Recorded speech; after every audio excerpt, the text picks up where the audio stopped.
Vous et vos collaborateurs recevez sans cesse des spams ou des SMS, vous incitant à cliquer sur un lien, à répondre à telle personne, parfois même à faire un virement pour une facture non payée. Si vous voulez reprendre à bras-le-corps le sujet de la cybersécurité dans votre entreprise, alors vous ne pouvez pas y échapper. Vous devez apprendre à sensibiliser vos collaborateurs sans créer de panique ni les accabler. Et c'est précisément ce que nous allons voir ensemble dans cette vidéo. Bienvenue dans ce 6e épisode de notre série dédiée aux dirigeants qui souhaitent piloter leur cybersécurité sans pour autant devenir experts. Chaque épisode correspond à l'une des 10 étapes de la méthode proposée par l'ANSSI, l'Agence nationale de la sécurité des systèmes d'information, et le portail cybermalveillance.gouv.fr. Rassurez-vous, vous pouvez regarder ces épisodes même si vous n'avez pas vu les précédents. Chaque vidéo se suffit à elle-même, mais elle se complète aussi. Si celle-ci vous plaît, profitez-en pour explorer les autres épisodes et avancer étape par étape dans votre démarche de pilotage de la cybersécurité. Je suis Dominique Mayano, fondateur du groupe Mayano. Depuis plus de 25 ans, nous aidons les entreprises et les collectivités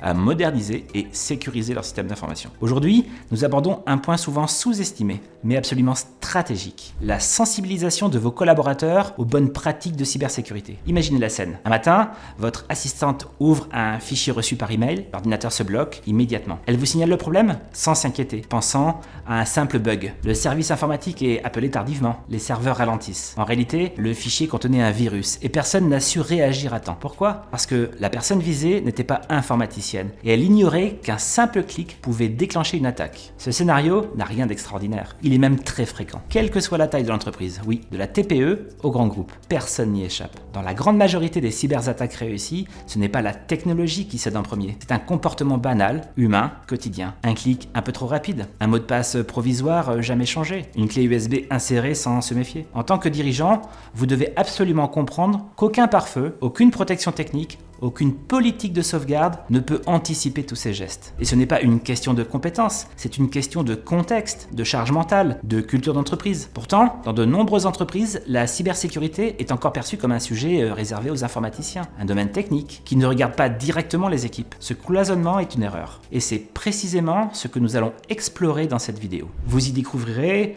comment sensibiliser efficacement sans dramatiser. Comment impliquer vos collaborateurs même s'ils n'ont aucune culture technique. Et quelles approches concrètes peuvent transformer une équipe exposée en premier rempart de sécurité. Comme le rappelle l'ANSSI, les collaborateurs sont un maillon essentiel de votre cybersécurité, tant dans la prévention que dans la détection des incidents. Encore, faut-il leur donner les moyens de jouer ce rôle. Ce qui rend une entreprise vulnérable, ce n'est pas uniquement une faille technique ou une absence de solution. C'est l'absence de vigilance partagée. C'est un moment fréquent et silencieux où un collaborateur hésite, mais n'ose pas poser de questions. Prenons un exemple très simple. Un mail étrange, à l'apparence sérieuse, arrive dans la boîte d'un comptable. Il est pressé, il ouvre, il clique, rien ne semble se passer. Il ne dit rien, pas par négligence, par doute. Par peur de faire une remarque inutile, par souci de ne pas déranger. Mais ce clic à lui seul suffit à déclencher une compromission. Et ce type de scénario se répète trop souvent, parce que dans bien des structures, les collaborateurs ne savent pas qu'ils sont directement visés, ne comprennent pas ce que peut être une attaque, et surtout ne savent pas à qui s'adresser quand ils ont un doute. Cette situation est d'autant plus problématique que les cybercriminels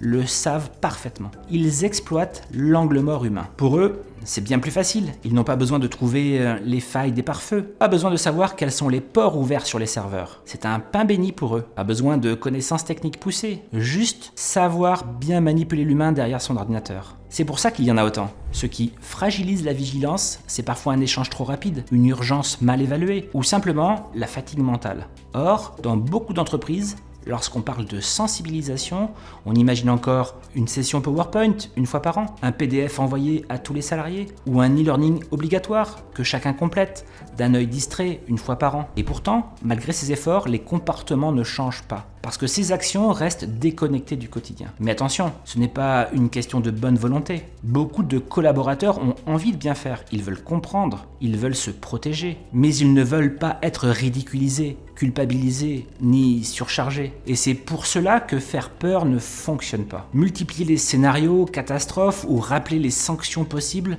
ne fait que créer un climat de stress, contre-productif. Ce qu'il faut à vos équipes, c'est une approche claire, continue et bienveillante. Une méthode qui ne cherche pas à transformer chaque salarié en expert, mais qui donne à chacun le droit de s'interroger et la capacité d'agir. Sensibiliser, ce n'est pas faire la morale, c'est donner de la lisibilité, valoriser les bons gestes et poser un cadre simple. Et c'est exactement ce que propose le 6e pilier de la méthode de l'ANSSI. Sensibiliser l'ensemble des collaborateurs car ils jouent un rôle déterminant dans la prévention des incidents. La question devient alors comment organiser cette sensibilisation de manière efficace sans tomber dans le piège de la complexité ou de l'ennui. Voyons ensemble quelques pistes. Les entreprises qui réussissent à faire de la cybersécurité un réflexe partagé ont souvent un point commun. Elles ne se contentent pas de former, elles construisent une dynamique en s'appuyant sur 4 leviers simples mais puissants. Premier levier, faire court, concret, visuel. Personne n'a envie d'écouter une conférence technique à 8h30 un lundi matin. Et vos collaborateurs n'ont pas besoin de tout comprendre pour adopter les bons gestes. Ce qu'ils attendent, ce sont des exemples concrets.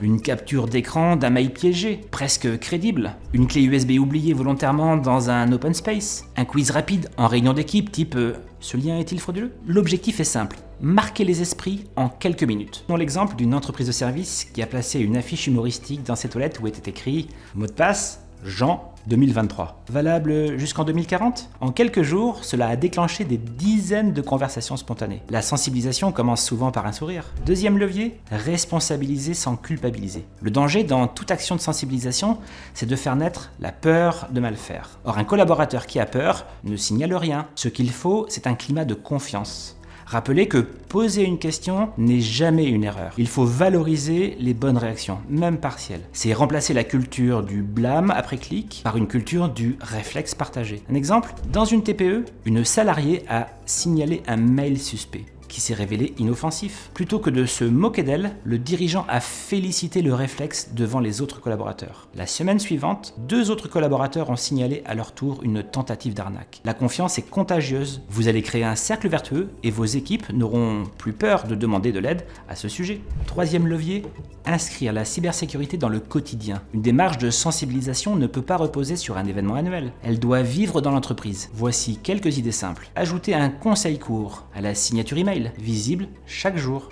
Afficher chaque mois l'arnaque repérée dans l'espace de pause. Créer une micro-routine en réunion d'équipe, une bonne pratique du mois. Voici un exemple concret dans une entreprise du bâtiment que nous avons rencontrée. Chaque fois qu'un salarié reçoit une nouvelle tablette, un message lui est rappelé. Avant de l'utiliser, vérifiez qu'elle a bien été réinitialisée et protégée par un mot de passe. Ce réflexe, simple et régulier, réduit les risques dès la première utilisation. Quatrième pilier, piloter la démarche comme un vrai projet. La sensibilisation n'est pas une idée RH ou une initiative ponctuelle du DSI. C'est un volet stratégique de votre politique de cybersécurité. Et à ce titre, elle mérite un pilotage clair, un calendrier simple, par exemple un micro-événement tous les mois, et une évaluation légère mais régulière, comme le taux de participation, les signalements et la progression des scores au quiz. Le rôle du dirigeant ici n'est pas d'animer chaque atelier, mais de montrer que ce sujet compte, que les équipes ont le droit d'apprendre et que les progrès sont valorisés. Ces 4 leviers sont simples, mais appliqués avec cohérence, ils transforment peu à peu la culture de l'entreprise. Dans les organisations qui ont su intégrer la cybersécurité dans leur culture, sans générer de peur ni alourdir le quotidien, on retrouve souvent une même logique. Pas de grands discours, pas d'effet d'annonce, mais une méthode structurée, progressive et adaptée à leur réalité. Vous l'avez vu, tout au long de cette vidéo, la sensibilisation ne relève ni de l'anecdote,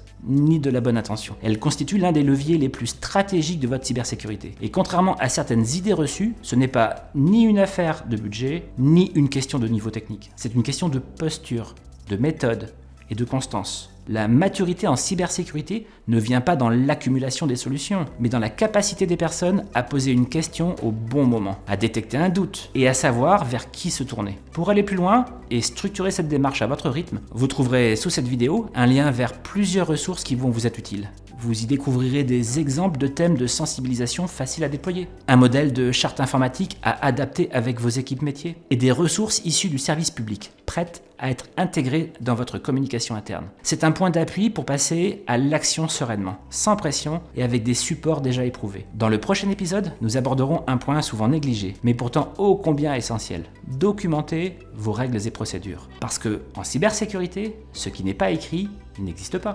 Si vous voulez avancer plus vite, obtenir des réponses à vos questions ou être accompagné pour structurer efficacement votre stratégie de cybersécurité, cliquez sur le lien dans la description sous cette vidéo pour réserver un échange avec nous. C'est gratuit, sans engagement, et cela vous permettra de repartir avec des réponses claires et adaptées à votre situation. Merci pour votre écoute. Et si vous n'avez pas vu notre précédent épisode, cliquez ici.